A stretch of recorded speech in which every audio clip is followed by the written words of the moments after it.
the whole thing with gratitude, the 10 lepers were cleansed, but only one came back. And Jesus Right. made a comment. We knew he had the Father's heart in him, and they were in each other. That's He right. said, didn't I cleanse 10? Where's the other 9? My question is, obviously, we know that that's what he desires. And do you feel like practicing gratefulness like that only all the time, does that invite him to have more activity in your life if I you think just it absolutely invites him to come. I think he'd be wanting to come. I know he watches for things.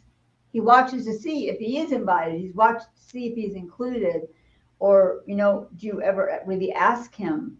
And I tell people you can ask him for more than your needs, and that's automatic, and that's okay because he says it's okay.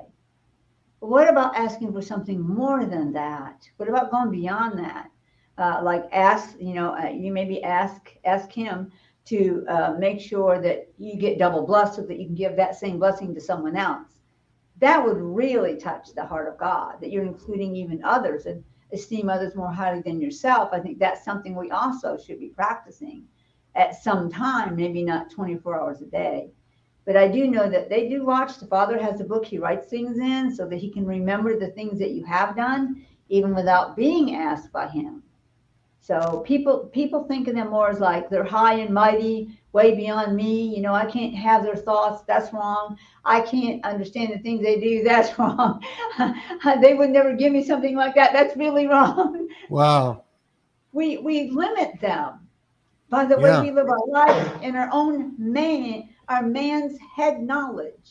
Yeah. We limit the things just because sometimes, like we say, I'll never do that. Well, you just said it. Well, how are you going to do it if you're telling God already, I'll never do that? That's your expectation. Yeah. You lower or even limit God sometimes for the things he can do for you because you think that you're too beyond. Well, I mean, Kat, people will say this and they think they're being humble. I've done it 100 times, thousands of times myself, where God's got more. I'd say things like God's got, at least in my heart, I'd say God has more important things to do on the earth. There's people being raped. There's children being abused. He doesn't have time for my child's question about a red bike that he wants, or my grandchild this or that, because he's working on world problems. Talk about that for a minute. I think he wants us to work on those world problems, Steve. I think if we were doing more ruling ourselves and taking the authority he gave us, which I do all the time. I mean, at any given time, I will send 10,000 of the host to areas where they are doing human trafficking, where they're abusing those children, and I will ask the host to hunt them down, the physical people. Yeah. And expose them and rescue those children. So, see, I don't leave that out of my life. I don't leave it out. That's a given. I'm going to do that. And sometimes I'll spend all night long sending them back out and out again for different things like that. And I think that should be a part of our lives. Don't think that you are powerless. You're powerless because you think you are. Yeah. And that's not what the Bible says. That's not what the blood of Christ gives you. That's not what his authority. That's not what his word. I'm just going to go down a long list that says that we have these things that he's given us.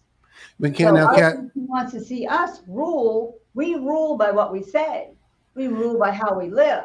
I want to be sure that I get this other aspect of the same question. I get now that we need to be ruling much more than we are. Yes. But for those who are trying to develop at the same time a more and more personal relationship, do they need to grasp the intricacies of what God cares about in their own life? Even though there's wars all over the earth, yes, God still cares about the intricacies. Yes, he did that. Even in the Bible, he cared about certain people, even what people call unimportant people. He cared. He loves every one of us. He actually even loves the bad ones that don't want him or could care less about him. Jesus said he's married to the backslider. That means he's always going to pursue those who have abandoned that first love they had for Christ, or abandoned even their relationship, their salvation. He still will pursue to have them back because of his love he has. But he can't just say, well, I'm working on this, so this is just going to have to wait over here. They are multi-purposed gods. Yeah. And they have the ability to be everywhere all at the same time. So they're not ignoring.